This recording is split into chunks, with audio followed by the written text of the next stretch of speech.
En diciembre de 1941, Hitler declaraba la guerra a Estados Unidos. Casi inmediatamente el almirante Karl Dönitz, jefe del servicio de submarinos alemán, envió submarinos para atacar los barcos mercantes estadounidenses a lo largo de la costa de Estados Unidos. Al principio, solo unos pocos submarinos alemanes, los del nuevo tipo 9, pudieron llevar a cabo el largo viaje desde Europa. Se encontraron con presas fáciles. El comandante en jefe de la Armada estadounidense, el almirante Ernest King, se había resistido al Consejo Británico de hacer viajar sus barcos mercantes agrupados en convoyes.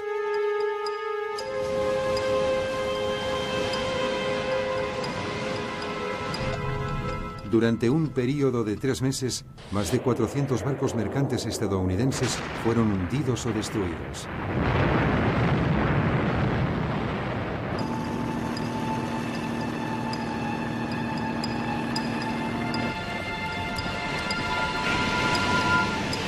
Estados Unidos estaba aprendiendo por la fuerza la lección que Gran Bretaña ya tenía aprendida. Era el momento de hacer algo.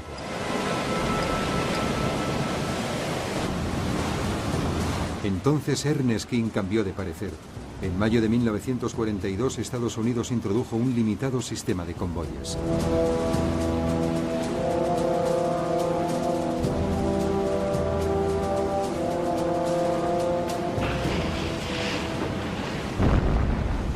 En julio, las pérdidas norteamericanas fueron disminuyendo. Esto obligó a los alemanes a adoptar una nueva táctica. Concentrarían sus submarinos en una zona concreta del Atlántico Norte, el llamado Black Gap, una zona en medio del océano demasiado alejada de tierra para que los aviones antisubmarinos la pudiesen alcanzar.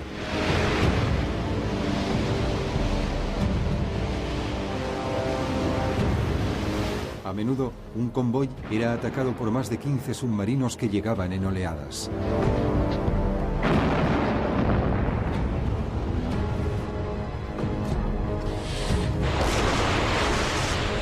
Durante el mes de octubre de 1942, 56 barcos aliados fueron hundidos en el Black Gap.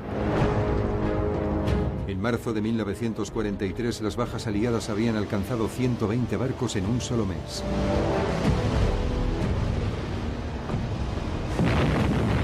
En el mismo mes, los alemanes solo habían perdido 12 submarinos. La táctica de Hitler de desbaratar tan gravemente las líneas de suministros británicas provocaría el colapso del país y estaba empezando a dar los primeros resultados. Todo indicaba que los submarinos podrían hacerle ganar la guerra.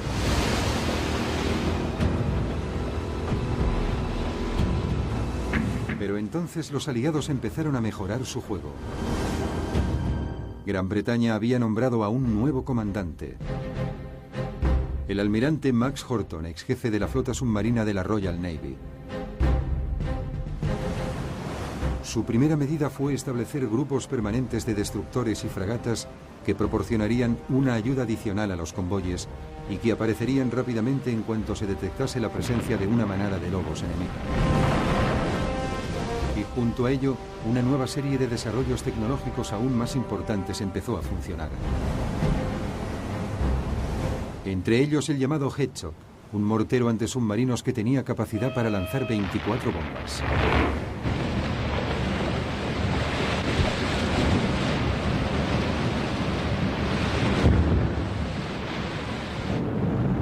Los aviones aliados estaban equipados con un nuevo reflector de alta potencia, el Lee Light. Cuando un avión descendía en picado, el reflector podía apurar su encendido hasta el último momento, descubriendo por sorpresa un submarino que se hallara en la superficie.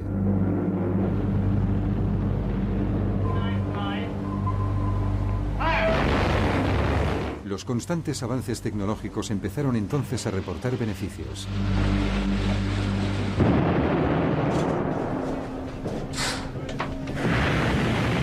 Las bajas de submarinos alemanes aumentaron. El comandante alemán, el almirante Dönitz, luchaba por recuperar la iniciativa. En abril de 1943 ordenó un ataque submarino generalizado al convoy ONS-5 que viajaba de Liverpool a Canadá con 43 barcos mercantes.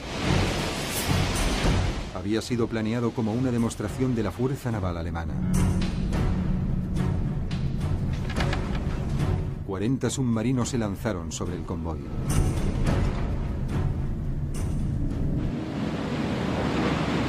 Los británicos enviaron grupos de ayuda adicionales. Canadá proporcionó aviones antisubmarinos.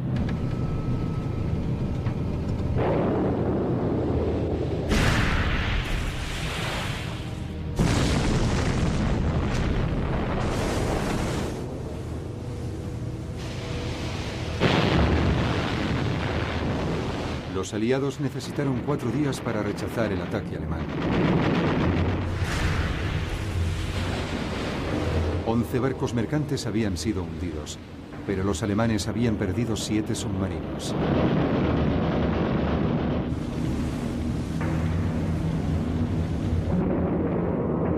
Dos semanas más tarde, Karl Dönitz lo volvió a intentar, atacando un segundo convoy.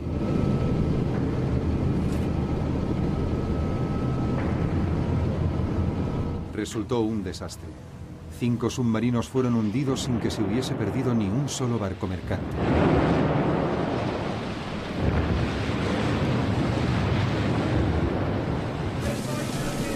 Durante el mes de mayo de 1943, una cuarta parte de los submarinos operativos de Alemania fue hundida. Finalmente, los alemanes empezaban a perder la guerra submarina en el Atlántico. Ahora eran los aliados quienes tomaban la iniciativa y empezaron a atacar a los alemanes. Se introdujo una nueva versión de largo alcance del bombardero norteamericano B-24 Liberator, con capacidad para alcanzar a los submarinos alemanes en la zona Black Gulf. Los diseñadores de submarinos alemanes intentaron responder con sus propias innovaciones. Equiparon sus modelos más modernos con detectores de radares y cañones antiaéreos. Algunos incluso contaban con el llamado Schnorkel de diseño holandés, con una nueva entrada de aire, lo que significaba que los submarinos podían pasar más tiempo sumergidos bajo el agua sin ser detectados por los radares aliados.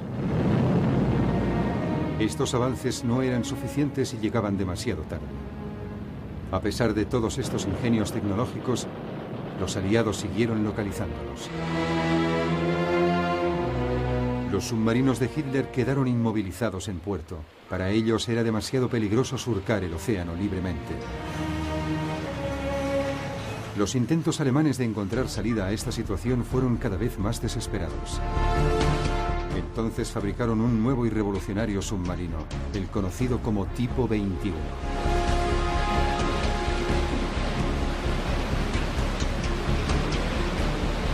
Funcionaba con energía eléctrica y podía alcanzar 17 nudos bajo el agua, más del doble de la velocidad de un submarino convencional y lo suficientemente rápido como para dejar atrás la mayor parte de buques de superficie.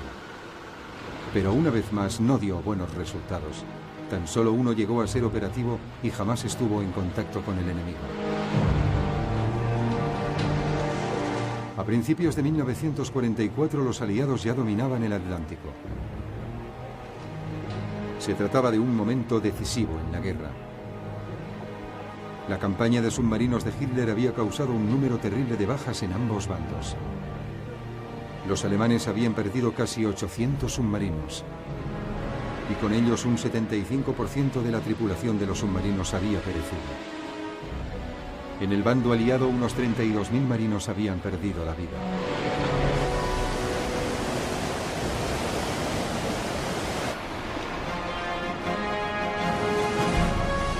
Pero ahora, sin el obstáculo de los submarinos, grandes oleadas de tropas y equipamientos estadounidenses podían cruzar el océano para preparar la invasión de Europa. La victoria en la batalla del Atlántico cambiaría el curso de la guerra de forma definitiva.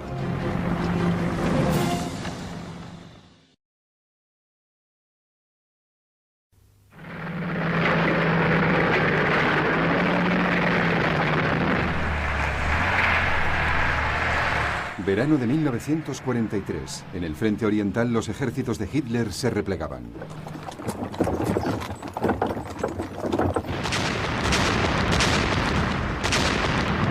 Los tanques de asalto soviéticos y las numerosas descargas de artillería estaban destruyendo las líneas alemanas.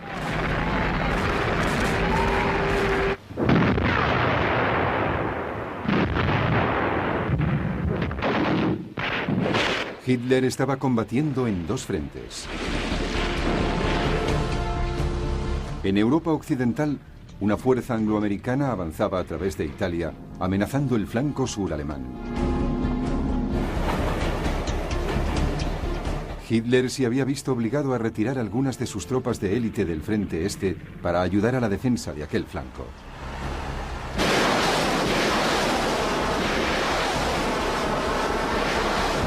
Una situación que dejaba muy debilitadas a sus fuerzas en el este. Los exhaustos soldados alemanes se enfrentaban a las enormes reservas de la imponente máquina militar soviética. El líder soviético, Joseph Stalin, aprovechó la oportunidad para descargar su venganza y pasar a la ofensiva.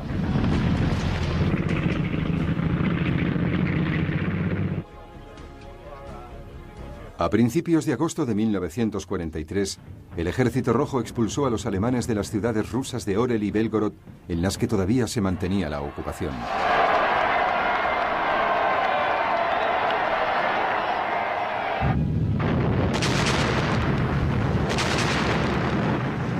Para celebrar estas victorias, Stalin ordenó 12 salvas de 124 cañones y un gran castillo de fuegos artificiales en la Plaza Roja de Moscú.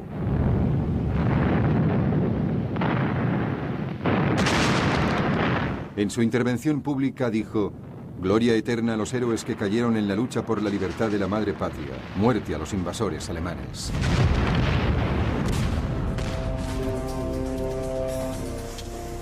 La respuesta de Hitler en Berlín consistió en controlar personalmente todas las decisiones militares importantes.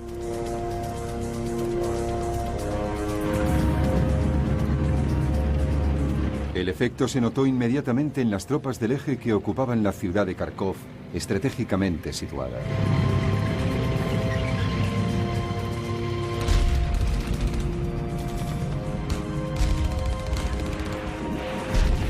Las tropas soviéticas se aproximaron a la ciudad por tres flancos.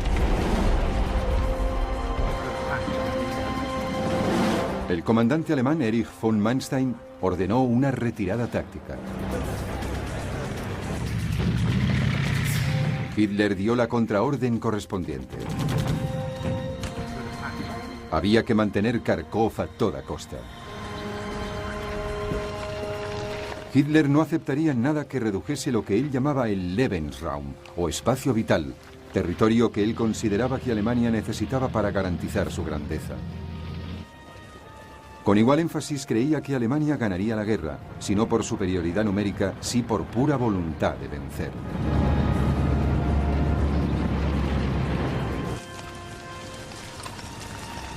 Los alemanes se atrincheraron en Kharkov.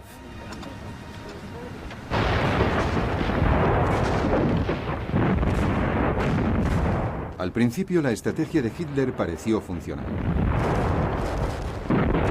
Durante varios días los continuos asaltos soviéticos fueron rechazados.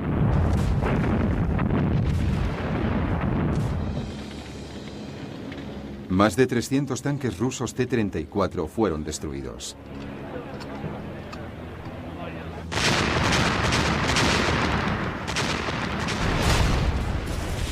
Pero a finales de agosto de 1943 las posiciones alemanas habían sido rebasadas.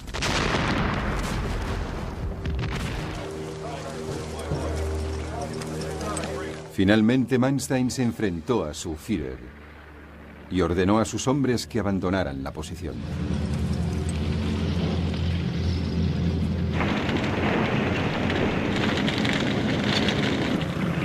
Al día siguiente, el Ejército Rojo penetraba en las ruinas de Kharkov.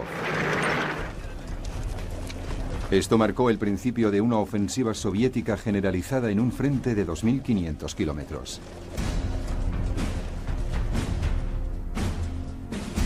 Se extendía desde Rostov en el sur hasta Smolensk, en el norte.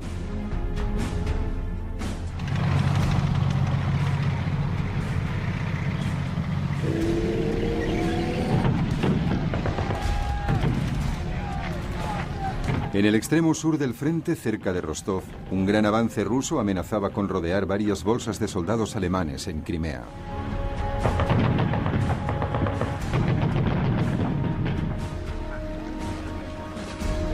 De nuevo, Manstein pidió autorización para retirarlos. Todo lo que obtuvo fue un mensaje de Hitler que decía: no haga nada, acudo personalmente. Pero Hitler no acudió. El ejército alemán se vio obligado a otra retirada caótica en el último momento.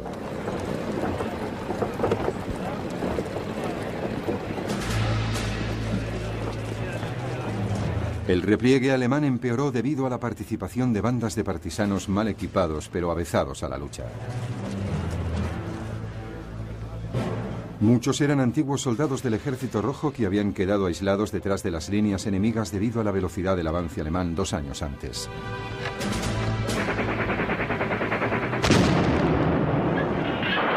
Los partisanos tendían emboscadas a los alemanes que se replegaban, aislándolos de sus líneas de comunicaciones y de abastecimiento. Los alemanes respondieron con la ferocidad que era de esperar.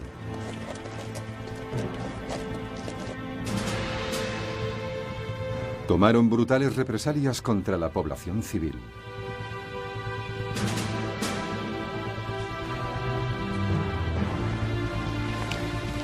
Y pusieron en marcha una política de tierra quemada.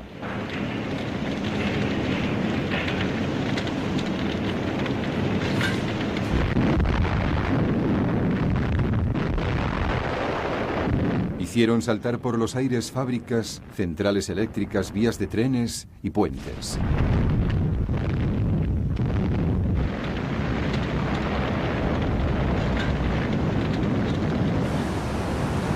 Una inmensa presa hidroeléctrica en el río Dnieper, que proporcionaba electricidad a toda Ucrania, fue destruida.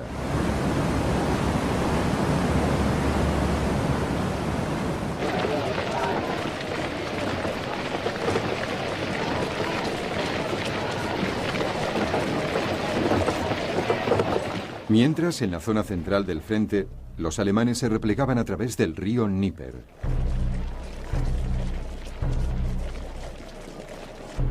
A medida que huían, volaban los puentes. El río se convertía en una línea defensiva de primera magnitud.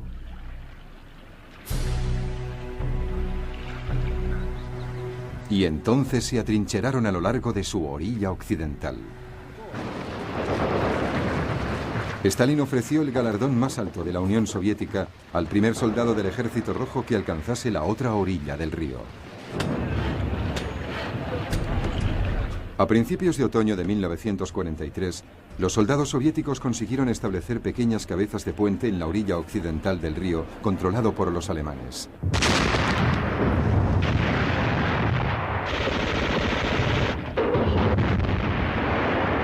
Pero encontraron una decidida resistencia alemana. El encarnizado combate se prolongó a lo largo del río Dnieper durante todo el mes de octubre de 1943.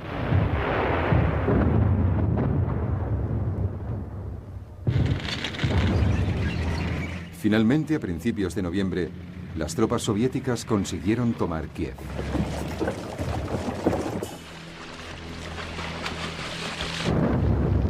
Los alemanes fueron expulsados de sus posiciones defensivas en el Dnieper y obligados a replegarse hacia el oeste. Habían perdido el río más importante de la región desde el punto de vista estratégico.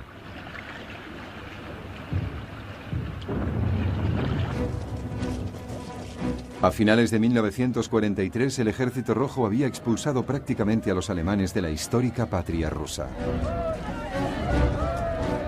Y se dirigía hacia el oeste, a través de Ucrania.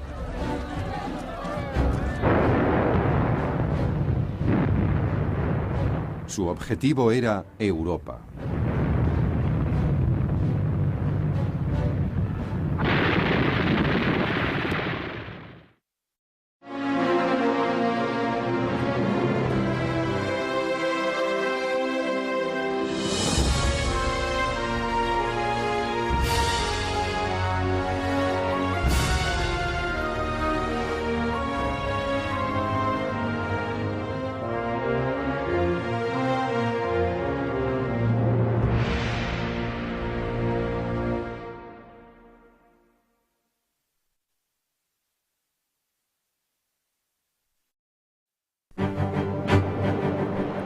Los aviones de combate polivalentes dominan los cielos del mundo. Este veloz avión de ataque combina los papeles de caza y bombardero en una máquina mortífera que lanza misiles y bombas y se defiende de otros aviones. Su origen se remonta a los combates aéreos de la Segunda Guerra Mundial, que vio el nacimiento de los primeros auténticos cazabombarderos.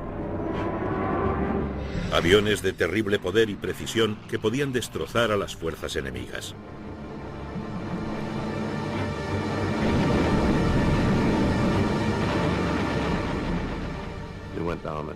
Descendíamos y veíamos los trenes o las barcazas en el río o algunas instalaciones enemigas, como los aeródromos en los que encontrábamos objetivos adecuados para atacar.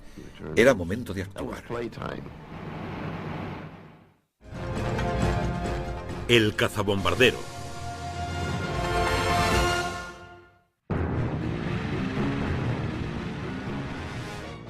Al comienzo de la Segunda Guerra Mundial había dos clases principales de aviones militares, los bombarderos y los cazas. Los cazas escoltaban a los bombarderos en sus ataques, interceptando a los cazas enemigos. Esta era la guerra aérea que se dio en la batalla de Inglaterra en el verano de 1940. Los Spitfires y los Hurricanes volaban para detener a los bombarderos alemanes.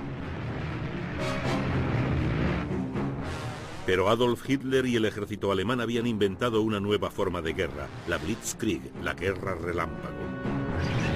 Los tanques perforaban las líneas enemigas y las rodeaban. Estas columnas blindadas recibían el apoyo directo de aviones diseñados para atacar a tierra. Este era el papel del Junkers Ju-87, el bombardero en picado conocido como Stuka.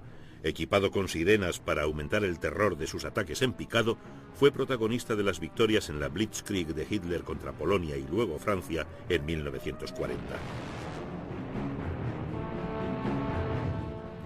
Vernon Scannell recuerda el terror de ser bombardeado así en Dunkerque. Estábamos esperando a que llegara un bote y nos recogiera cuando un Stuka alemán bajó en picado, bombardeando y ametrallando las playas llenas de heridos en camilla. Fue absolutamente terrorífico. Yo estaba convencido de que iba a salir de aquello y de que pronto estaría entre sábanas limpias y pensé, Dios mío, van a acabar conmigo. Los bombardeos en picado contra barcos británicos en el Canal de la Mancha fueron devastadores.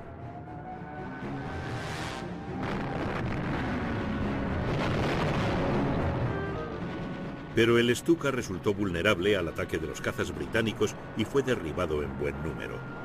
Nunca pudo aterrorizar a la población civil con sus bombardeos en picado.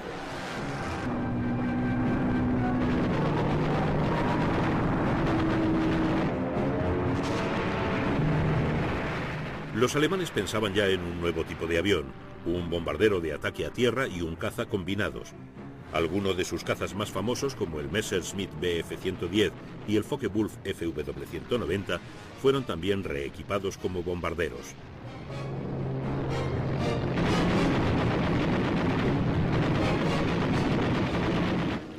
La lección no cayó en saco roto en la RAF. A medida que pasaba a la ofensiva, necesitaba un aparato monomotor con la agilidad de un caza y la pegada de un bombardero. La RAF encontró la respuesta en su caza más probado y comprobado. El Hawker Hurricane había derribado más aviones enemigos que ningún otro, incluido el Spitfire, durante la batalla de Inglaterra. Era fuerte y fiable y sobre todo estaba disponible en grandes cantidades.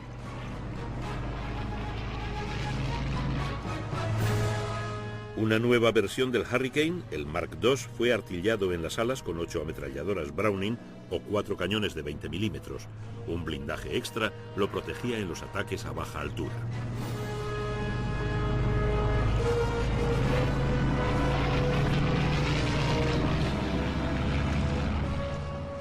Más importante aún, tenía fijaciones para llevar 2 bombas. El Hurricane era el primer cazabombardero británico, pero sus creadores no habían terminado. Armado con un cañón de 40 milímetros y más tarde con cohetes, se convirtió en un poderoso antitanque. Estos cazabombarderos entraron en acción en África del Norte en el 42.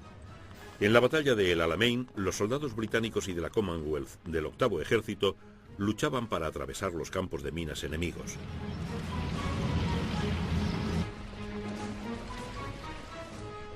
Recibían el apoyo de la Fuerza Aérea Británica del Desierto, que envió cientos de cazabombarderos para atacar a los tanques y posiciones artilleras del enemigo.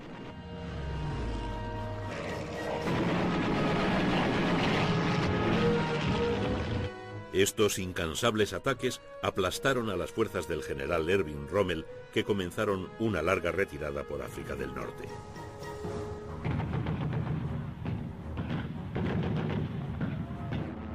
Todo el tiempo fueron bombardeados por las fuerzas aliadas.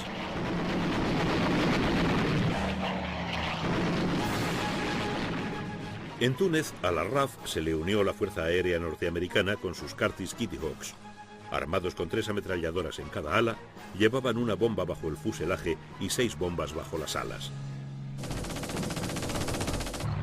La victoria en el norte de África fue la mayor de los aliados en tierra. Los cazabombarderos habían demostrado lo que valían.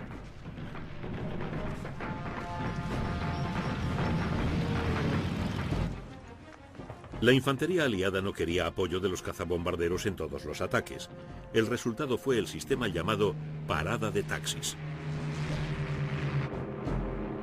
Unidades de cazabombarderos sobrevolaban el campo de batalla como taxis esperando a un cliente. Se usaron aviones de reconocimiento para localizar las posiciones de las formaciones enemigas y las de las unidades amigas. Esto era respaldado por oficiales de control en tierra que avanzaban con las tropas de vanguardia. Los mandos en el campo de batalla podían conseguir apoyo táctico de los cazabombarderos a la espera casi al momento. El enemigo cedía ante unos ataques aéreos también coordinados. En 1943, el valor de los cazabombarderos había quedado demostrado. Los aliados habían conseguido la superioridad aérea con un nuevo tipo de aviones. El más destacado era el americano P-47 Thunderbolt. Cuando los aliados llevaron la guerra a la Europa ocupada, el Thunderbolt jugó un papel clave.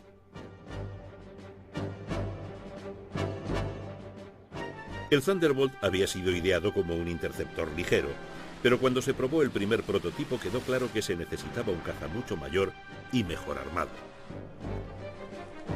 El P-47 fue completamente rediseñado con un motor mucho más potente y 8 ametralladoras en lugar de las 2 originales. Los primeros Thunderbolts fueron enviados a Gran Bretaña a finales del 42 y entraron en acción con la 8ª Fuerza Aérea de Estados Unidos en el 43. La velocidad, potencia y solidez del P-47 pronto le permitieron ser acondicionado como cazabombardero con 3 bombas o 10 cohetes. Entró en acción como cazabombardero por primera vez en Italia y junto con sus pilotos tuvo un éxito inmediato. Su poderoso blindaje le permitía soportar un duro castigo en sus ataques a baja altura.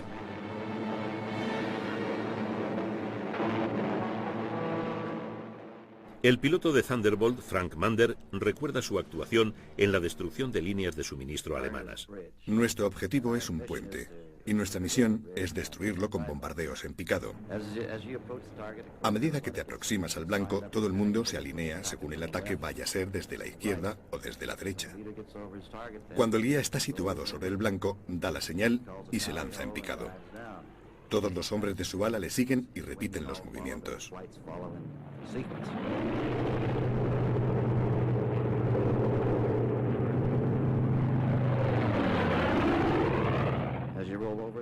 Maniobras para colocarte justo encima del objetivo, y cuando estás en posición casi vertical, sueltas las bombas y sales del picado.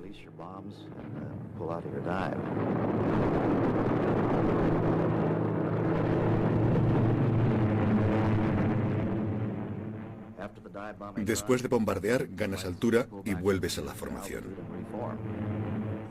Desde allí puedes volver a casa o atacar otros objetivos que encuentres.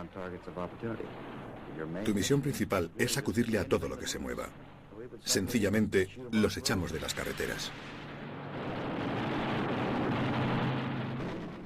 La invasión aliada de Francia sería testigo de la eficacia del Thunderbolt.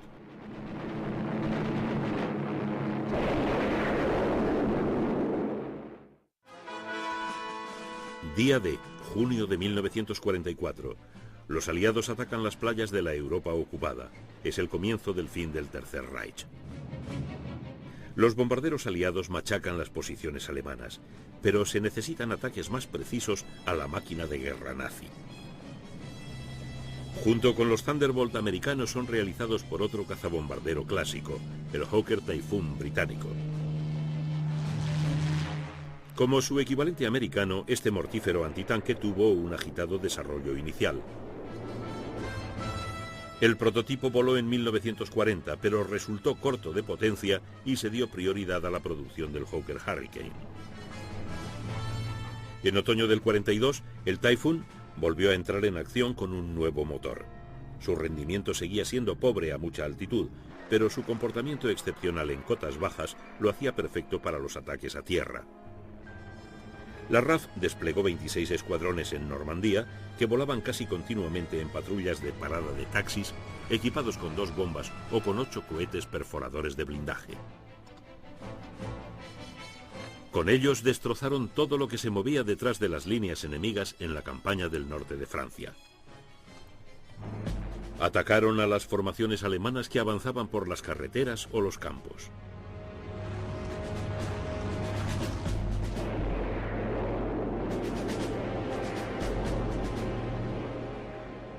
Los aliados pronto consiguieron total superioridad aérea.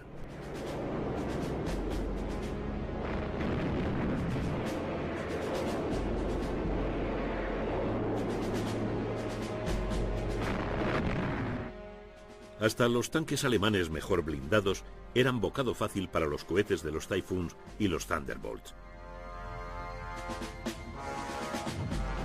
Puesto el pie en la Francia ocupada, el paso siguiente para los aliados era romper el cerco. Pero la resistencia alemana era fuerte y tenaz. Hitler esperaba que sus soldados resistieran hasta la muerte. Las tropas americanas avanzaron lentamente hacia la ciudad de Saint-Lô, pero sufrieron 11.000 bajas en el camino. El general Bradley mandaba el avance americano y tenía que encontrar una salida.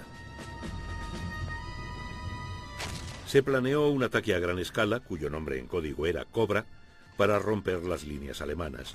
Coordinaría cantidades masivas de potencia de fuego aliada.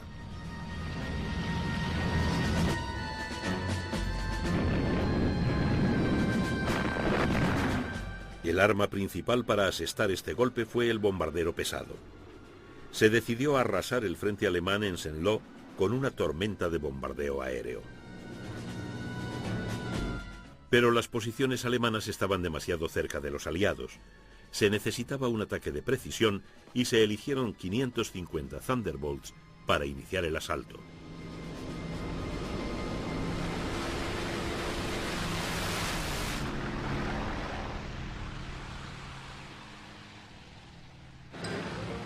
El 25 de julio, los Thunderbolts despegaron hacia su misión.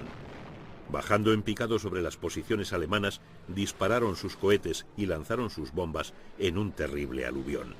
Machacaron el frente alemán a solo 300 metros de las posiciones aliadas.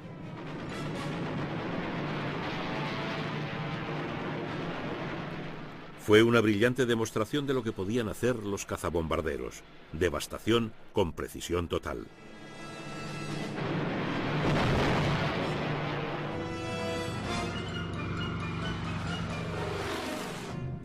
Detrás de ellos llegaron los bombarderos de altura B-17.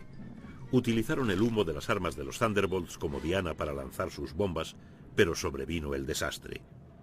El viento llevó el humo sobre las líneas americanas, ocultando sus objetivos. 111 soldados americanos fueron muertos y 490 heridos por sus propias bombas. A pesar de todo, el ataque continuó. Los Thunderbolts regresaron en nuevas oleadas para desmantelar cualquier intento alemán de contraataque. En total fue el uso más concentrado de explosivos por parte de las fuerzas americanas en la Segunda Guerra Mundial.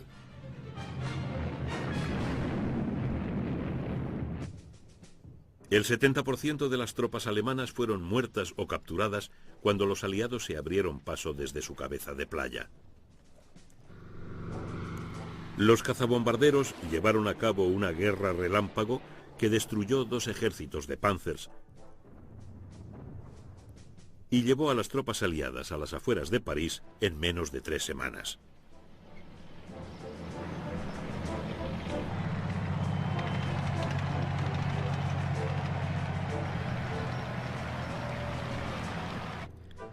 La batalla de Normandía demostró que el apoyo de los cazabombarderos había llegado a ser vital. Continuaron hostigando al enemigo mientras éste se retiraba hacia la frontera alemana.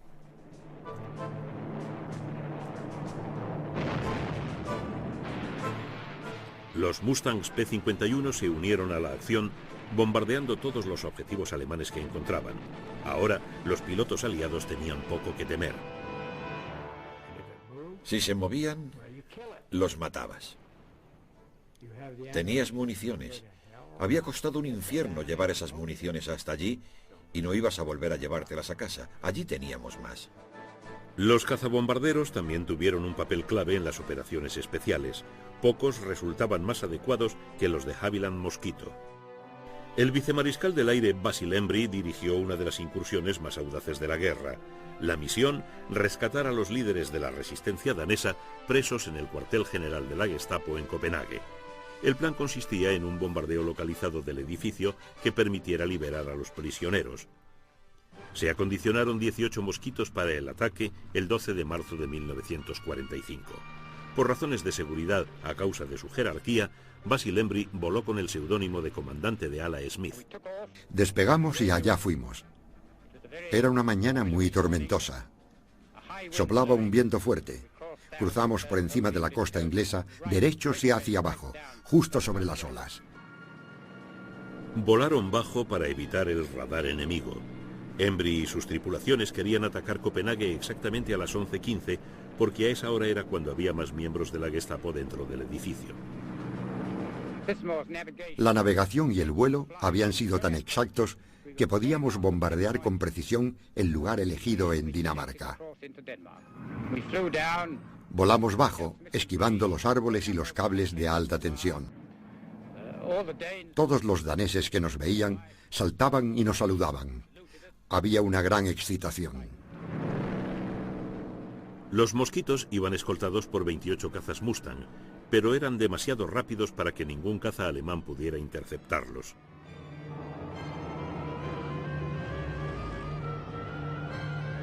Cuando volaban sobre Copenhague rasando los tejados, el principal peligro estaba en su propio entusiasmo.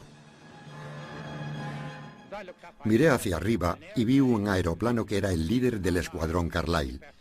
Iba como a 1 metro por encima de mí. Se había desviado un poco y estaba encima de mí. Tuve que descender ligeramente.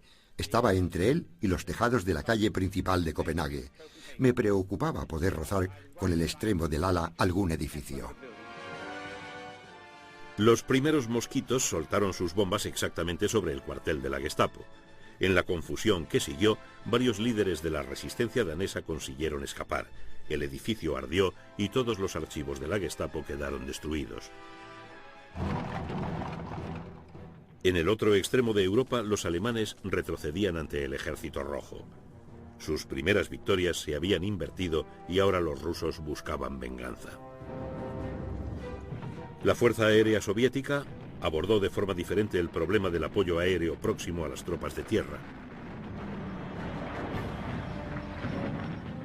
Mientras los aliados y los alemanes habían confiado generalmente en los cazas para los ataques a tierra, los rusos adoptaron una solución única.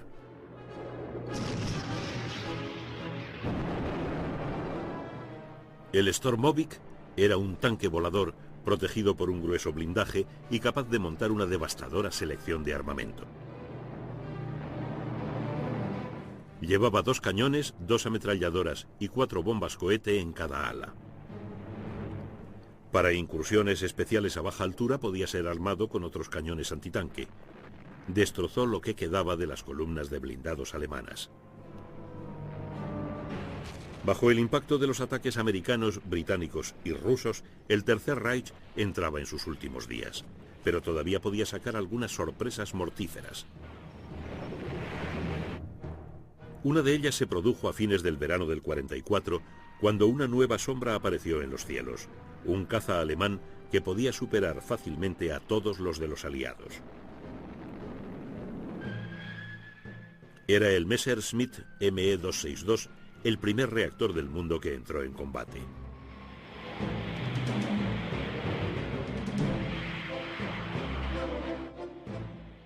La producción de este avión revolucionario se ordenó en 1942. Si la Luftwaffe hubiera podido utilizarlo contra la creciente ofensiva aliada, podría haber tenido un efecto devastador.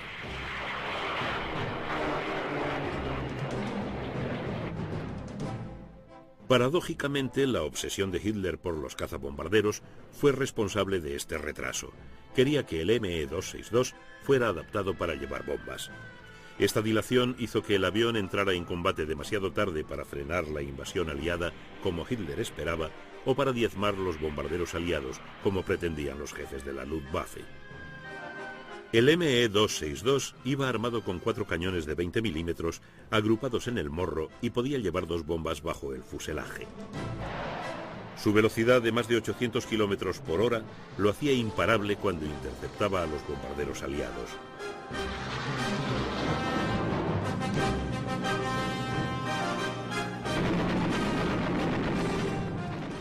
...735 aviones aliados fueron destruidos por los Me-262... pero ya era demasiado tarde. El revolucionario cazabombardero no pudo salvar al Tercer Reich y el valor desesperado no pudo evitar la derrota final de la Luftwaffe. Su elegante y mortal nuevo caza estaba destinado a la chatarra.